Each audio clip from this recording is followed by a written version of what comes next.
When it comes to recreating the theatrical experience in your home, the Laserdisc is about as close as you're going to get. For over a decade now, filmmakers and film fans have embraced this format, but only in the last couple of years has it really started to take off.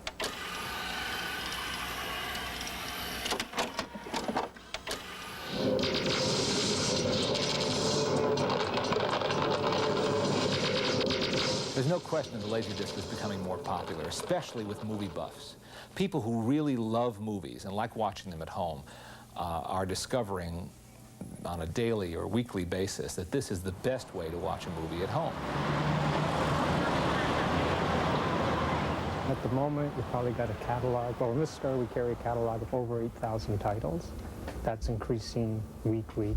Probably end up getting about 50 new titles every week.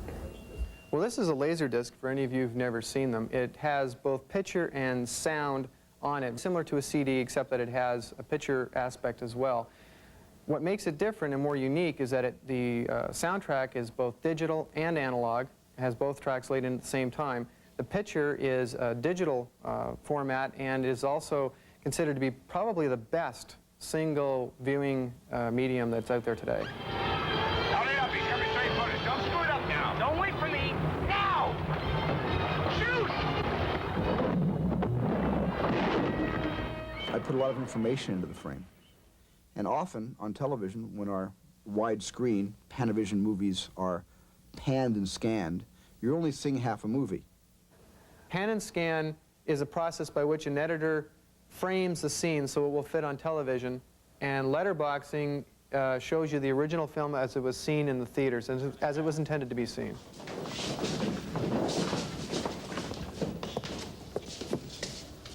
Marcus, I did it. You've got it.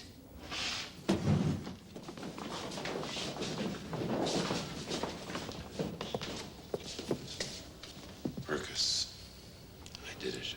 You've got it. One of the great things about watching a movie on Laserdisc is the fact that in a lot of cases, the major scenes in the film are broken down into chapters. They call that chapter indexing. In the case of Terminator, you've got almost 70 different chapters.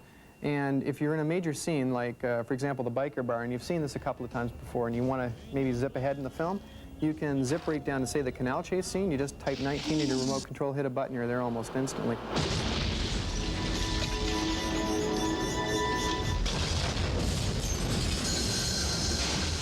Most people don't know that VHS is 260 lines, broadcast is 340, and Laserdisc is 450, so that there's an enormous leap in quality. Listen, sweetheart, I want you to tell Mommy something for me. Will you remember? Yeah. Well, tell Mommy that I telephoned, okay? Yeah. And that I'll try to telephone again tomorrow. Now, will you tell her that? Well, supplementary material is really the thing that brings people closer to that whole Hollywood experience. It's what makes film watching interesting.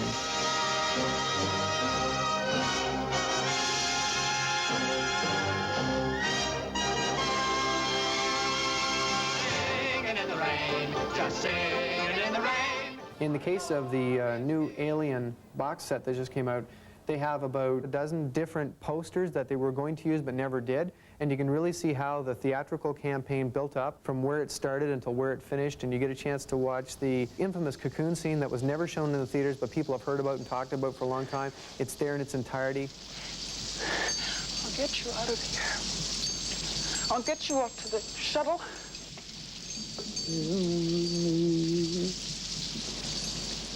In the case of Close Encounters, you've got a really interesting situation because you have a split screen. It's split up into 3 pieces. On the top half, you've got the movie, and then you also get a chance to listen to the director talking about the film. You also get a chance to listen to the producer talk about the film, and it gives you all on different audio channels. All of the serious mothership development occurred after we photographed the live action in Mobile, Alabama. If the conical, the living quarters of the mothership would look like a city from the air. One of the great supplementary features is an opportunity to see behind the scenes. In this case, you get to follow the cast and the crew when they were actually filming. You get to watch a little bit behind the effects from still photography. You notice that in a lot of these stills there are some pretty candid shots, so the director's probably pulling from his own archives when he puts this stuff together. There's just so much more stuff that you can get on a Laserdisc than you can on a VHS tape. Mainly what we hope to see is more and more titles, more and more restorations done, and that'll attract more and more consumers to the medium itself.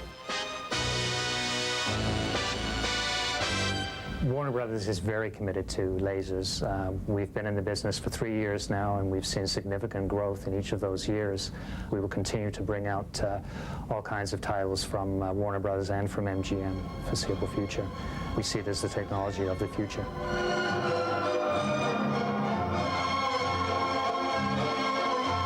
I wish more people did use Laserdisc, because anyone who loves movies wants everyone to see them as well as they can be seen.